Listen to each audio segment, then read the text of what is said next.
the show with your friend and mine. So tell me, Dr. Squee, who's it gonna be this time?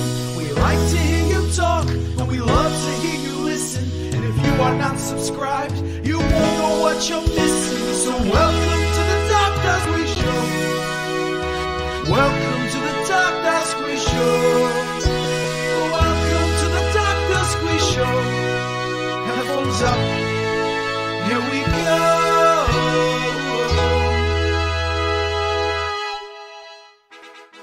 Welcome to the Dr. Squee Show.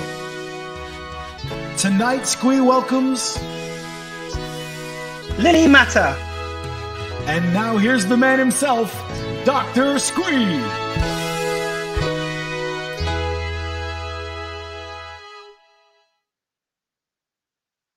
Hello and welcome to the Dr. Squee Show. I'm Dr. Squee and this is my show. Now, it's a bit of a double today. So already today we've interviewed Terry Ivans from the new film 86 Melrose Avenue, and now we're about to speak to the writer and director and producer of that film. She is also the writer, director, and I'm pretty sure producer of all these things, but it's born in Beirut, reverberation, life gets in the way. She is from Beirut, Lebanon. Please welcome to the Dr. Squee Show, filmmaker Lili Matta. Welcome to the show. Thank you. How are you doing tonight? I'm doing wonderful. And yourself? Yeah, not too bad, thanks. In fact, I say tonight, it's like about midday around there. Yeah, it's 12:30 p.m. That's correct. How are you guys doing surviving the pandemic at the moment? You know, as much as anybody can be during those tough times, you know, you cannot adjust to everything. We're going a little bit crazy, of course, but we hope for the best. I think it's gonna get surely and slowly better. Yeah, and you're there in LA now, I believe, yeah? Yes, Los Angeles, yes. How's the vibe there? Like, what's it like to be in the film industry and one of the hubs of film and be facing something like this where the film industry's been so hit? Yeah, it's been really hit by the COVID. It's completely paralyzed in a lot of ways. I mean, there's still content on VOD, on any other platform, but the theatrical distribution is completely paralyzed. Same for onboard entertainment airplanes. Nobody's traveling, or most people are not traveling, and those have been really affected very much. Of course, everybody is watching on cable, on TV. Those are still happening, but you know, the main source of revenue for any film is mainly theatrical. Is actually the biggest one, and it's really paralyzed here. I don't know how it is on your end. You are in England, is that correct? Yes. So I don't know if any theater is open in England. Here, very few have just opened, but most people are not going to the theaters. Yeah, I've got a lot of friends who are in the entertainment business and kind of all industries. So some are filmmakers, some are actors, some are people who do stage shows. And yeah, it's just all ground to a halt and not much support over here. I don't know how the support structure's been in America. You know, it's been very tough releasing any film now, and it's very bad timing ever since COVID started. And it's going to be the same way, I think, till at least end of 21. So it's really a bad time to release anything. On the other hand, you can't have a film sit for a couple of years without distribution. So it's really a tough call. Everything is open here, believe it or not. I think, I don't know if restaurants are open on your end, cafes, restaurants, everything is open. Of course, people are practicing social distancing, wearing masks, and capacity in any restaurant or cafes, I think, limited to 30%. But as opposed to France, I have a lot of friends in France who told me everything's closed. I mean, you can only take out and deliveries, but you cannot sit anywhere. No, here, quite the opposite. Everything is open. No, we're the same as France, except for when we've now just got to the point where we can meet 6 people outside. So for the first time, I had family around this weekend.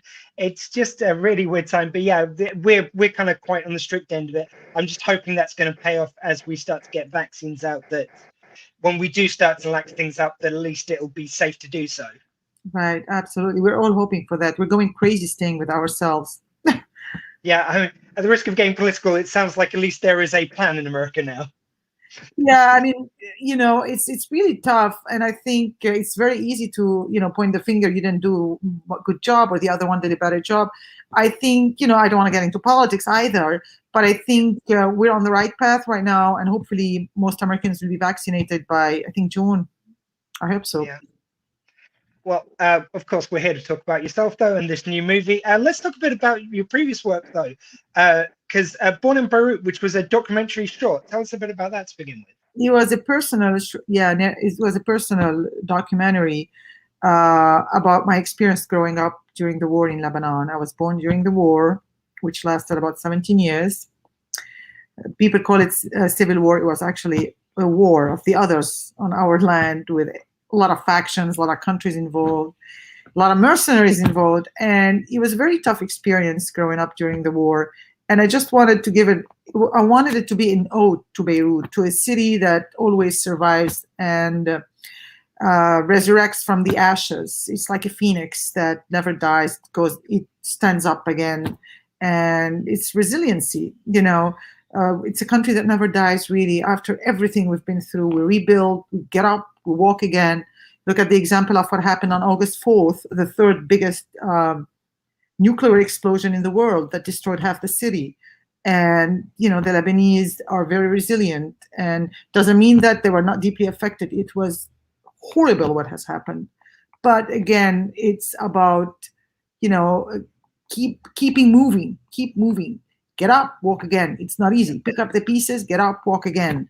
So I just wanted to give a little tribute to my city, to my capital, and regardless of growing up during all the very hard times that I do not wish upon anyone, I just wanted to express my love and my love and my resilience to Beirut, which has been through a lot, and that continues to strive and to build and to live regardless. Yeah.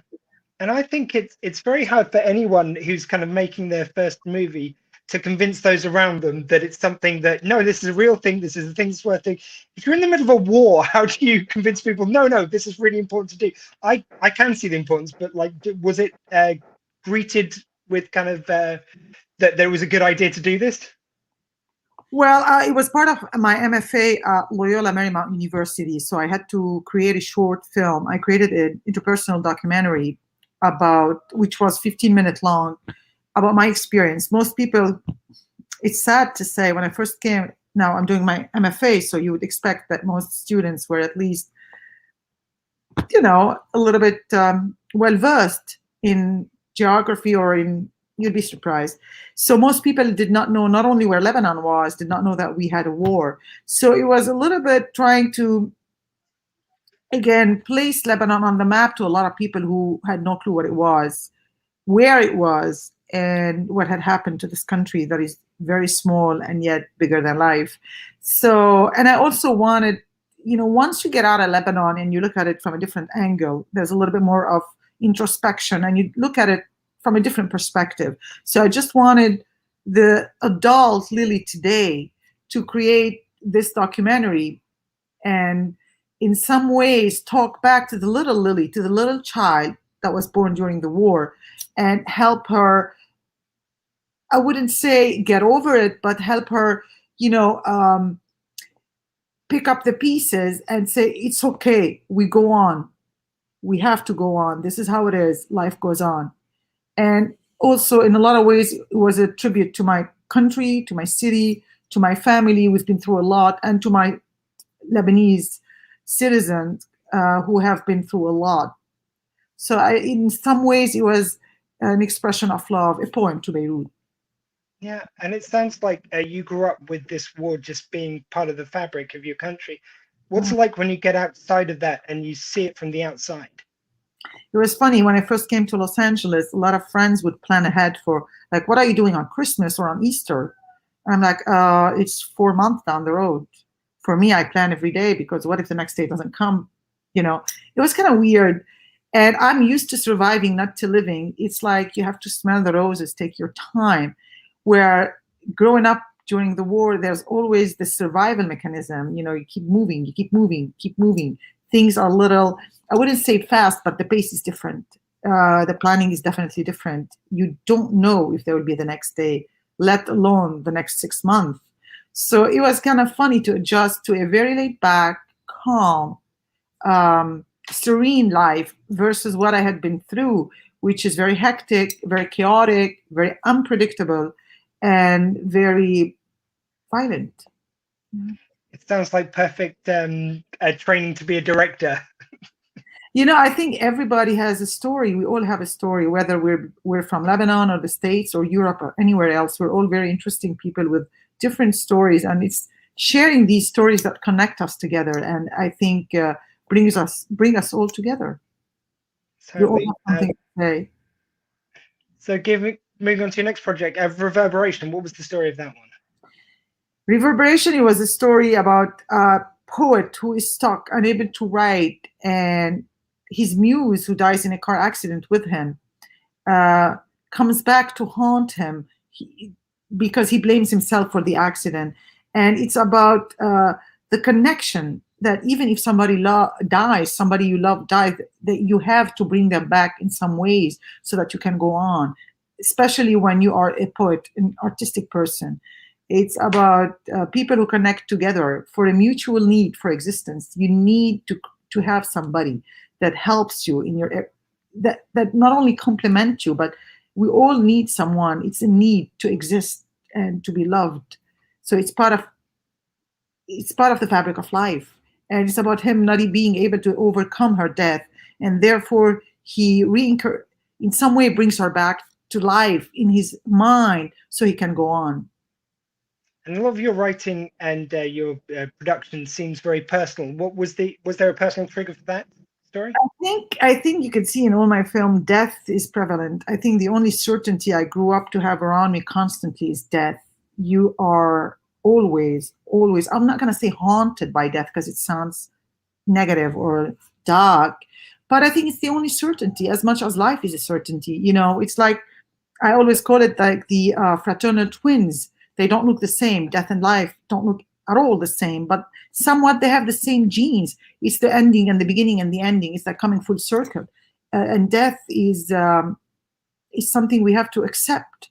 And sometimes it's not a bad thing to talk about it. But I grew up where death was something that would happen anytime, that it was just a matter of time. You wouldn't know when or where. So it was always there. It was always there next to you, not knowing when it's gonna erupt. There's always relationship and connection in my films. I talk about relationship, I talk about death, and I talk about, in a lot of ways, death and life death is a continuity of life. For me, it comes full circle. So I think it's like, for me, I started with death to go back to life, because growing up during the war, it was more about not living, but surviving. And death was very, very present, constantly. Really seems like you came out of those experiences with a very healthy outlook on it, whereas a lot of people don't. What do you think? What do you owe that to? Well, I think we all grow up. I mean, your experiences shape who you become, and it shapes also your perspective. And I think it's a matter of, I'm going to say it again, keep moving. You got to get up, walk. It's not easy. Pick up the pieces and walk. It's one thing to play a victim and say, okay, I've had a terrible life. I'm messed up. But we won't bring anything. And I think it's very important for us to live back the experience, to own it. You have to own it so you can grieve and overcome it. If you are in denial, you're never going to be able to overcome something. And if you're stuck on the past and not able to move on, you're not going to even resolve it. So it's very important to be able to talk about it to yourself, to others. For me, it was through my writing. It's like my therapy. I swim also. I take that emotional pain and throw it in the swimming pool when I'm swimming every day. I need that. I think it's therapeutic in a lot of ways. You got to find something that helps you, like an outlet, that helps you externalize that pain that is stuck inside of you, whether through physical activity, whether through a form of art, whether through therapy. It's very important to be able to take something, address it, accept it, even if you have to grieve it in order to be able to move on. Otherwise, you'll always be stuck in the past and you will never be able to move on with your life. It's important. I mean, I don't know how healthy I am. I think we all are affected by our experiences. And, I talk about it in my films, but I try not to make it so dark or so negative, but it's important to talk about these things, so people learn, so people understand, so people discover what's around us and what we go through and how they shape our experiences, shape who we become and the outlook we have on life and on other people. That's really great. So before we go on to your new film, just very quickly, Life Gets in the Way. Life Getting in the Way was a drama and a comedy about a person who is also haunted by the memories of the past, the war, and suddenly in a new city that moves very fast, and how hard it is for her to find a relationship. Los Angeles is a city where anybody can date, but it's so hard to have a relationship. And that's very important. People are, you can be dating all the time, but it moves to such a fast pace. And in a lot of ways, everybody is just focused on his thing, on his work. And, there's not much interaction unless you go out in the cafes or restaurant and then you mix. But it's a very lonely city in a lot of ways. And I wanted to show that everybody has his match.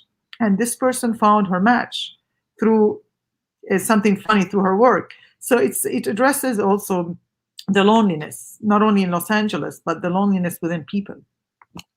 Do you think that these current times, the COVID situation has revealed some of that about ourselves and about these places? Yeah, well, people at first were lonely because out of choice. Today, you don't have a choice. We're isolated, we're quarantined. And, I never thought, I bought a bicycle. I never thought I'd spend so many hours with my bicycle just because, I have a very, I'm blessed to have very close friends, a very intimate circle of friends. We've all been isolating and only meeting. We're 3 or 4 friends who have been very careful and meet all of us on Sunday for dinner or Saturday for dinner, just enough not to go nuts, because being with yourself all the time is really unhealthy. We all need time for ourselves, but a prolonged time where you're all alone for like a year, it really tests your sanity. Yeah, and it just seems like if you look back maybe on that film of yours that you're talking about, a lot of the messages could seem very timely about now. Oh yeah. Loneliness is, again, prolonged loneliness is very unhealthy in my opinion. You need to be out there. You need to mix with people. Yeah. Yeah. Moving on to the new film, 86 Melrose Avenue. We watched it just earlier today in preparation for this. Absolutely loved it. So many interesting ideas in there. How does the story first start for you? I could not hear you. It broke up. How did those stories? How did the story of 86 Melrose Avenue first come to you? What was the impetus for it? Well, the idea started brewing in my head in 2015. It was a conflation of ideas that came together. Human connection, inner connection. Everybody has a story. And I've been always interested in relationships and interaction amongst people. And I believe we're all very interesting and complex human beings. So I wanted to explore those ideas. At the same time, I wanted to explore disconnection. In today's fast-paced and high-tech world, I feel as if we have become somewhat desensitized and disconnected. I just noticed that we don't talk to one another anymore. We talk at one another. And I feel we don't listen to one another anymore. I see that, in short, we have a communication problem. And I find it especially true between people who are from different countries, different places, different cultures. And I find that as a whole, we are scared of one another. We are scared of differences. We are frightened of the other. And this is how precisely those differences that I find, in my opinion, so unique and interesting that I chose to address in my film. And I wanted to also highlight a variety of current issues that are very challenging in our society. First of all, gun violence in the US mainly, but also all over the world, post-traumatic stress disorder, mental illness, depression, And I don't know if you're aware of that, but gun violence is so prevalent in the United States. We have over 40,000 Americans a year die Yeah. because of guns. Yeah. And if we look what happened a couple of weeks ago, last week in Atlanta and Boulder, Colorado. So I wanted to also address the hidden horrors of mental illness and PTSD, which I call the invisible scars. Yeah, and it seems to be so exacerbated in a country where it's so impossible to even have the conversation. Absolutely. No, And as soon as you have the conversation, you're trying to take everyone's guns away. No, we're just trying to have a conversation about how we can use them responsibly and what we can do to make that possible. absolutely. And finally, one of the final reasons I had, again, I mentioned 2015, is because it was a year I was presenting Life Gets in the Way at several festivals, but it was presenting this feature at the festival in Nice in France. And at the festival, amongst the nominees was an Israeli director. And I don't know if you know, but as a Lebanese national, I'm not allowed to have a communication or any relation with Israelis, not Jewish, Israelis. They can be Israeli Christian, Arab Israeli, Jewish Israeli, as long as they're Israelis, because we are enemy countries. I mean, at least according to our governments. Personally, I find that just plain silly. You know, I kept thinking, what if a Lebanese and an Israeli were forced somehow to interact with one another in a certain situation, and that they discover that the other one is not the enemy at the border as we look at each other, but simply another person just like me who's looking for the same thing we're all looking for, like happiness, a thriving life, the need to fall in love and be loved. I think it's time for peace. And being a child of war and from Lebanon, which is the sworn enemy of Israel, it was important for me to make a statement about the possibility of reconciliation and peace, for which so many Lebanese and Israelis yearn. I think even though our governments have been enemies at war for decades, I think the people of both countries know there's a possible path to peaceful coexistence. I think it's time for it. Yeah, I just love the setup of this movie as well. So to give a kind of brief outline for those who haven't seen it yet, it's set around the idea of a soldier who's home from war, in his daily life, kind of goes over the edge. I won't kind of give everything away, but ends up holding up an art gallery where these disparate group of people are in there, all with their kind of own past traumas, and they're forced to interact in this situation with this guy who's holding the gallery up. And it's just the colliding together of all these different worlds. And I love the fact that obviously there's the obvious story of kind of PTSD and of gun violence, as you say, and these two people from Lebanon and Israel. Sorry, just went blank for a second. And that it's obvious with those kind of stories, but then there's kind of more subtle stories of someone who's just lost someone and he was traumatized by that. I just love the fact that everyone's got a different backstory. How do you kind of balance all those different ideas going in? Well, I think everybody comes with a background, a package, and everybody has been at least once in his life through something traumatic. Not necessarily war. It can be a train accident, a hostage situation, a robbery, a bad breakup. We all go through a tough experience sometimes in our life that shape, the way we look at life around us, at other people. And for me, I wanted to create a story about a diverse group of people, and who, once they're taken hostage by an ex-Marine suffering from PTSD, are forced to not only confront one another, but to also confront their cultural differences and their past and their looming mortality as time ticks by. So there's all these little themes. And it's funny because the idea came, I used to go to art galleries and I would notice that you meet people from all walk of lives. It can be a neighbor who just walked because, it's free. Anybody can walk in, get a drink, get a snack, and just look at the art around them. It can be artists, critics, patrons, neighbor, just people who are art lovers. So this is really where you meet people from all walks of life.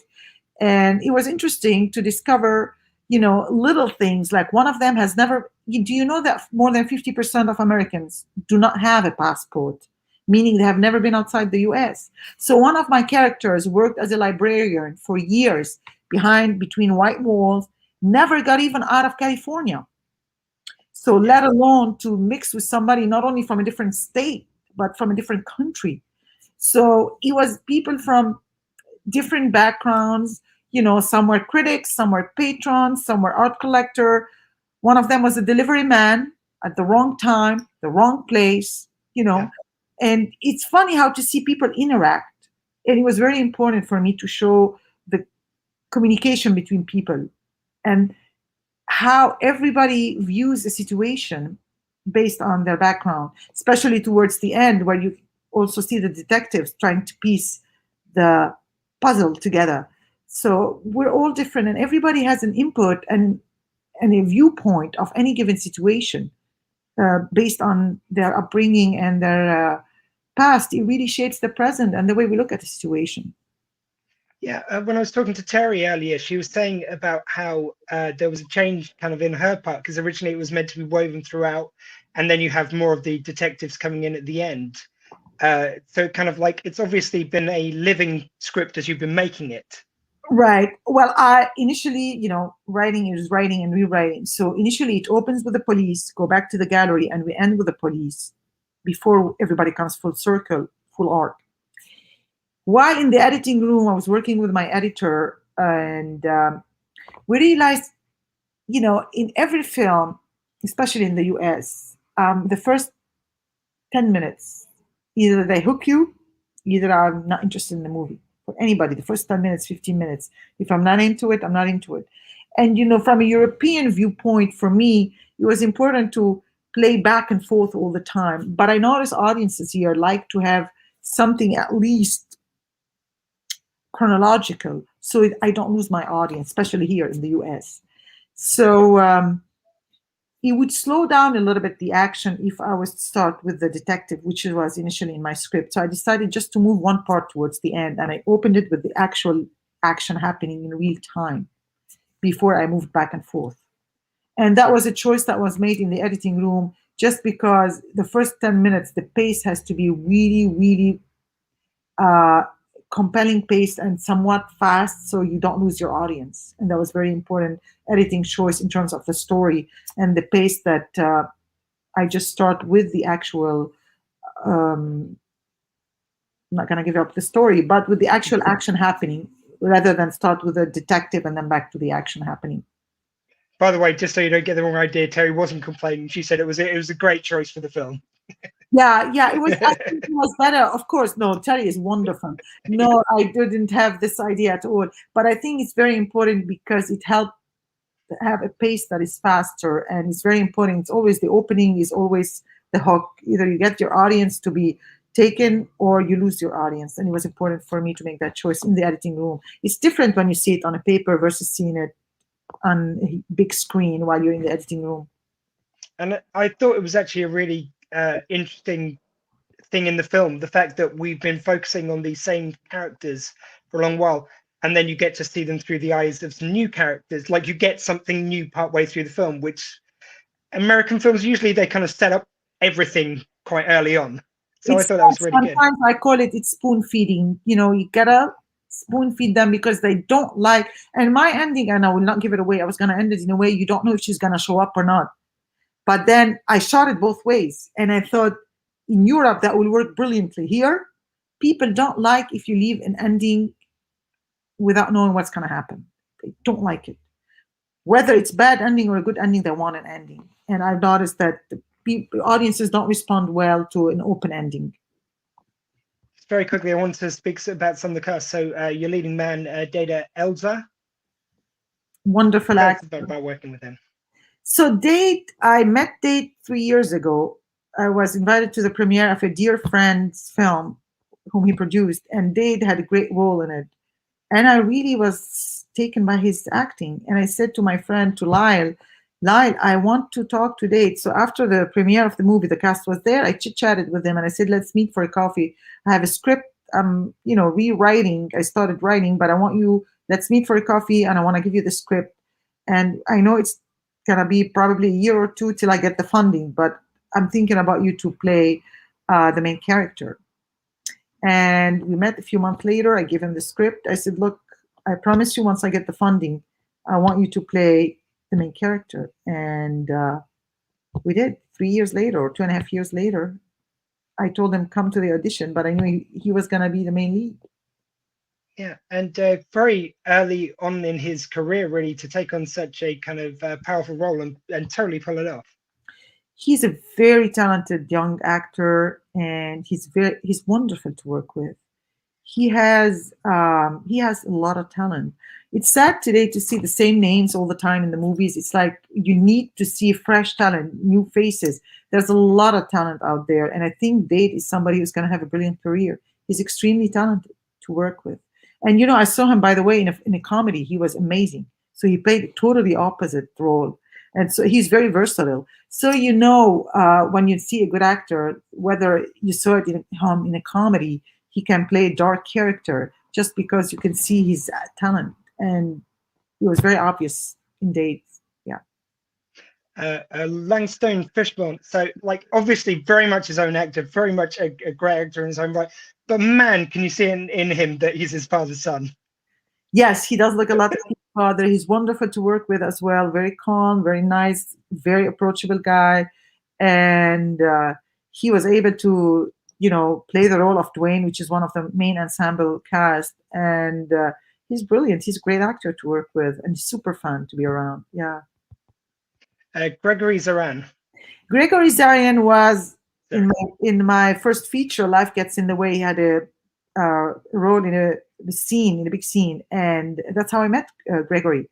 He's a wonderful human being, an amazing actor, and I promised him I'll work with him again after my first feature. And again, I wanted him to play Avi, the main character in my film, and I approached Gregory, and he read the script again, same like Date, and I said, Gregory, I'd like you to play Avi one day if I get the funding. And we did get the funding, and I kept my promise. And he's a wonderful actor, super talented, super nice guy. He's a gentleman in every way, on set, and also we became friends. He's very, not only very talented, but an amazing guy that I'm lucky to call my friend. Lovely. Anastasia Antonia, absolutely wonderful. The relationship between those two was just great throughout. Yeah, Anastasia is half Lebanese, half American, and I was auditioning, and it would be great to have a Lebanese actress play the role. But I'm not a kind of person who said she has to be Lebanese. If there's somebody who's half Lebanese or not Lebanese who can play the role, I don't discriminate. I'm a person who believes that you can be anybody if you're a great actor. And she came to the audition. She was wonderful. She did an amazing audition, and I knew she was going to be my Nadia. And they had a great chemistry on set. Yes, she and Abby. Nadia and Abby had a great chemistry on set. And she was very sweet, very kind, and she looks very Lebanese also. She's very pretty, obviously, and have Lebanese features. And she was a great actress as well. I was lucky, very lucky to have wonderful cast. And the film is out, I believe, the 20th of April. Am I getting that right? Yes, it's really being released domestically by Gravitas Ventures and internationally by Glass House Distribution. Both are amazing distribution companies. It comes out here on April 20th. Yes, and we're very excited. And where can we find it? So it's going to be playing on major VOD platforms. I will tell you right now. It's going to be playing on Comcast, Spectrum, AT&T, DirecTV, Cox, Dish, Verizon, Frontier, Suddenlink, Mediacom, Armstrong, Rogers, iTunes, Prime Video, Vudu, Google Play, YouTube, Microsoft, PlayStation, Fandango, Vimeo, Amazon, Baker and Taylor, Alliance, Midwest Tape, Library Bound Inc., to name a few. So the first 90 days, it goes on video on demand platforms. This is how it is in distribution, usually theatrical and then VOD for 3 months or 4 months, and then goes back to whether it's Netflix or Hulu or Amazon. But there is no theatrical, so it starts with VOD now, and then after 3-4 months, it's directly with one of the main streaming companies. So guys, if you don't find it, you're not trying hard enough, quite frankly, with that list. Absolutely. Please watch it. It's a wonderful story we can all relate to, and it's very timely and compelling. So quickly, Lili, what's next for you now, though? I have a feature in development and 2 TV series that I've already written the Bible and the pilot. And so I'm working on developing those 3. So might start with a feature Actually, the plan is to start with a feature. Unfortunately, everything has been on standstill because of COVID, and I'm not going to produce it on my own this time because all my films, I've produced them, executive produced them, it's and written them, so it's exhausting. And I have two producing partners that are going to come on board that I'm very excited to work with, but everything is on standstill. So we were supposed to start working this summer on pre-production, so we're going to be delayed another at least 6 to 9 months. Yeah. One of the producers is overseas and is unable to come here, so everything is up in the air now, and everything is paralyzed. I just want to see how I mean, I'm glad we didn't shoot it last year or now, because it's really hard to distribute anything right now. So it's going to be the case till the end of the year. So we'll see what happens. But yes, the feature and 2 TV projects are in the making, in development right now. Yeah. Keep at it. Thank you very much for this wonderful film, for all your hard work, for your attitude and spirit in the face of so much you've seen. Like, not everyone comes out with such a cheery atmosphere or attitude, is all I'm going to say. You know, I'm a survivor, and I think no matter how hideous the past has been, it's always important to, you know, as they say, hear the past, live the present, and dream the future. And that's what I'm trying to do. And it's a defensive mechanism, and it's good. It works. And I can choose to, you know, cry and whine and be stuck, or keep moving. It's very important to keep moving and onward. Thank you very much, Lili. Thank Thank you very much for joining us tonight. I've been Dr. Squee. That was my show. And guys, remember, in a world where you can be anything, please be kind. Thank you so much.